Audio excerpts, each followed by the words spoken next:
अगली सुबह मामूल के मुताबिक मेरी आंख खुल गई। देखा तो शिब्बी अभी भी सोया हुआ था। मैंने जल्दी से उसे उठाया और किचन की तरफ चली गई। अम्मा के ना होने की वजह से सुबह को नाश्ता मैं ही बनाती थी। नाश्ते पर शिब्बी ने मेरा हाल पूछा और फिर मेरे माथे पर हाथ लगाकर बोला, शुक्र है बाजी आपका बुखार उतर गया है। नाश्ता करने के बाद शिब्बी अपने मदरसे और मैं आशी के साथ स्कूल चली गई। रास्ते में आशी ने मुझसे मेरा हाल दरियाफ्त किया, फिर कहने लगी, सब्बो तुम तो बुखार से बेहोश पड़ी थी, लेकिन क्या तुमको मालूम है कि कल तुम्हारे पीछे हमारे टाउन में क्या क़यामत मच गई है। तो मैंने बड़ी हैरानी से उसकी तरफ देखा और बोली, क्यों, ऐसा क्या हो गया हमारे टाउन में। तो वो बड़े पुरइसरार लहजे में कहने लगी, वो तुम्हारी दोस्त है ना जरीना, वो कल अपने यार के साथ पकड़ी है। उस पर मैंने शदीद हैरानगी का मुजाहरा करते हुए कहा, वो कैसे। मेरी इस बात पर उसने मुझे वाक़े की तफसील सुनाते हुए कहा कि हुआ कुछ यूँ कि जरीना और उसका आशिक, उनके साथ एक और लड़का रोज़ ही हस्पताल में जाकर रंगलेलियाँ मनाया करते थे। किसी तरह इस बात की इतला हमारे टाउन के इस्लाह मुआशरे वाले मौलवी साहब को हो गई है, जिन्होंने मदरसे के लड़कों की ड्यूटी लगाई। और फिर जैसे ही ये लोग ऐशो इशरत की खातिर हस्पताल के अंदर दाखिल हुए तो इन लड़कों ने मौलाना साहब को खबर कर दी।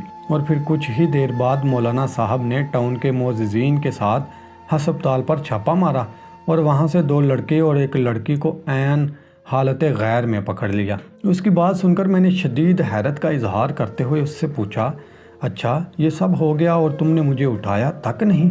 मेरी बात सुनकर वो कहने लगी, जैसे ही मुझे ये बात पता चली थी तो मैं भागकर तुम्हारे घर आई थी, लेकिन उस वक्त तुम अपनी चारपाई पर बेसुध होकर सोई हुई थी। मैंने काफ़ी आवाज़ें दी, लेकिन जब तुम्हें हला जुला कर देखा तो तुम्हें बड़ा सख्त बुखार चढ़ा हुआ था। आशी की बात सुनकर दिल ही दिल इस बात पर मैं बड़ी खुशी हुई कि जब वो हमारे घर आई तो उस वक्त मैं घर पर ही थी, वरना उसने मेरी गैर हाज़िरी के बारे में पूछ कर मेरा नातिका बंद कर देना था। लेकिन मैंने अपनी इस खुशी को आशी पर ज़ाहिर ना होने दिया और अपने चेहरे पर इसी हैरानगी को तारी करते हुए उससे बोली कि अच्छा फिर क्या हुआ। तो वो कहने लगी, होना क्या था, तुम्हारे दोस्त के वालिद और चाचू को बुलाकर जरीना को उनके हवाले कर दिया गया, जबकि पकड़े गए दोनों लड़कों के साथ भी यही सलूक किया गया। हाँ, उसके साथ साथ उन दोनों का इस टाउन में दाखिला बंद कर दिया गया है। उसकी बातें सुनकर मैंने एक दफ़ा शुक्र अदा किया, क्योंकि अगर मैं पकड़ी जाती और मुझे मेरे वालिद और चचा के हवाले कर दिया जाता तो आपको आज मैं ये कहानी सुनाने के लिए ज़िंदा न बच। इस वाक़ये के बाद मैं बहुत डर गई थी और काफ़ी अरसा तक भाई के साथ भी कोई छेड़छाड़ ना की थी। हाँ, आशी के कहने पर 1-2 दफ़ा उसके साथ प्रोग्राम ज़रूर किया था, वो भी इसलिए कि कहीं उसको शक ना हो जाए, लेकिन उसके साथ ऐसा करते हुए मुझे ज़रा भी मज़ा ना आया था। कोई 10-15 दिन तक मेरी यही हालत रही। फिर एक दिन की बात है कि कोई आधी रात का वक़्त हो गया कि अचानक ही मेरी आंख खुल गई। मैंने देखा तो मेरा सारा बदन पसीने से शराबूर हो रहा था। अभी मैं अपने इस तरह जागने पर हैरान हो रही थी कि मुझे शलवार को इतना ज़्यादा गीला देखकर मेरे दिल में ख्याल आया कि सोते में कहीं मेरा पेशाब तो नहीं निकल गया।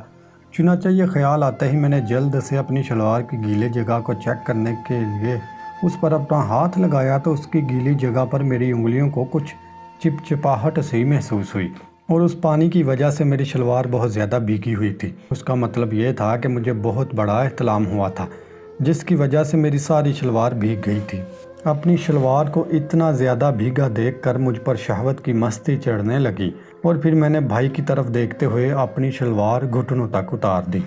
नाजरीन, आपसे एक छोटी सी रिक्वेस्ट है कि वीडियो को ज़रूर एंड तक देखें। हम इतनी मेहनत से आपके लिए ऐसी स्पेशल स्टोरीज़ बनाते हैं। हमारे चैनल को ज़रूर सब्सक्राइब करें और साथ नज़र आने वाले बेल आइकॉन के बटन को भी प्रेस कर दें, ताकि हमारे आने वाली हर नई वीडियो का नोटिफिकेशन आपको मिल सके। मज़ीद ऐसी दिलचस्प और लुत्फ़अंदोज़ कहानियों के लिए हमारे साथ रहिएगा। लेकिन अंधेरा होने की वजह से मुझे कोई चीज़ ठीक से दिखाई ना दी, इसलिए मैंने उस उंगली को अपनी नाक के सामने किया और उसको सूंघने लगी। मेरी उंगली से पानी की बड़ी ही दिलकश महक थी। फिर मैंने इस महक वाले पानी का जायका चेक करने की खातिर अपनी ज़ुबान बाहर निकाली और अपनी उंगली पर फेरने लगी, जिसे चाट कर मैं और भी गर्म हो गई थी। फिर जब मेरी उंगली पर लगा हुआ सारा मवाद साफ़ हो गया तो पता नहीं क्यों मेरी निगाह भाई की तरफ चली गई, जो कि उस वक्त बेसुध होकर सोया हुआ था। भाई की तरफ नज़र पड़ते ही मेरा अंग अंग में एक मस्ती सी छा गई।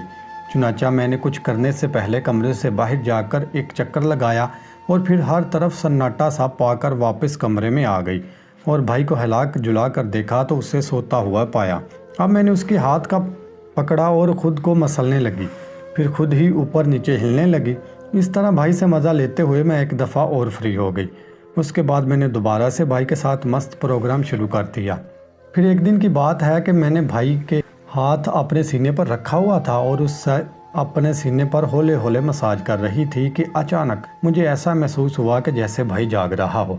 उसे चेक करने की खातिर और धीरे धीरे हिलने के साथ साथ बड़े गौर से भाई की भी निगरानी करने लगी। वो बज़ाहिर तो सोया बना हुआ था, लेकिन उसके चेहरे को गौर से देखने पर पता चला कि भाई की पुतलियां हरकत कर रही थीं, जिससे मुझे कन्फर्म हो गया कि वो जाग रहा है।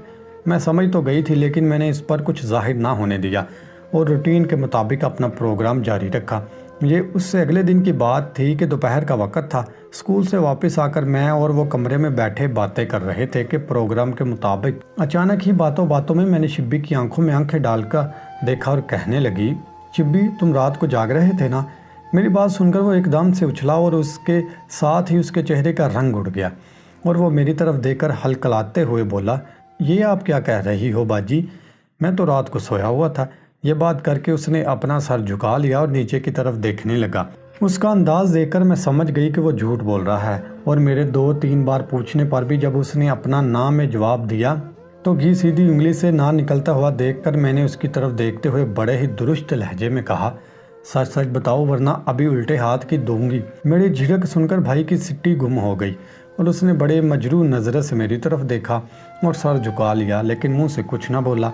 तब मैंने थोड़े नरम लहजे में उससे पूछा, अच्छा मैं तुमसे कुछ नहीं कहूँगी, बस सिर्फ इतना बता दो कि तुम रात को जाग रहे थे ना। तो मेरी बात सुनकर उसने हाँ में सर हिला दिया। उसकी हाँ सुनकर मेरे सारे जिस्म में चींटियाँ सी रेंगने लगी और एक अनजानी सी मुसर्रत ने मेरे जिस्म को अपने हिसार में ले लिया। अब मैंने उसकी तरफ देखा और बोली, अच्छा ये बताओ कि तुम किस दिन जाग रहे थे। तो उसने मेरी तरफ देखा और कहने लगा कि बहुत पहले से, और सर झुका लिया। अब मैंने उसके झुके हुए सर को ऊपर उठाया और बोली, मेरी तरफ देख यार, मैं लड़की होकर नहीं शर्मा रही जबकि तुम लड़के होकर इतना घबरा रहे हो। फिर मैंने उसे पिचकारते हुए कहा कि चलो शाबाश, अब शर्माना छोड़ो और मेरी बातों का ठीक ठीक जवाब दो। तब शिब्बी ने अपना सर उठाया और मेरी तरफ देखकर बोला, बाजी मैं शर्मा नहीं रहा, मुझे आपसे डर लगता है। उसकी बात सुनकर मैं उसकी तरफ देखा और बोली, आज से तुम मेरे भाई और दोस्त हो, चलो हाथ मिलाओ। और उसकी तरफ हाथ बढ़ा दिया। ये देखकर भाई ने अपना हाथ आगे बढ़ाया और मेरा हाथ थाम लिया। मैंने बड़ी गर्मजोशी के साथ उसका हाथ पकड़ा और बोली, अच्छा शिब्बी ये बताओ कि जो कुछ मैं तुम्हारे साथ करती हूँ उसका मज़ा आता था। मेरी बात सुनकर शिब्बी ने इधर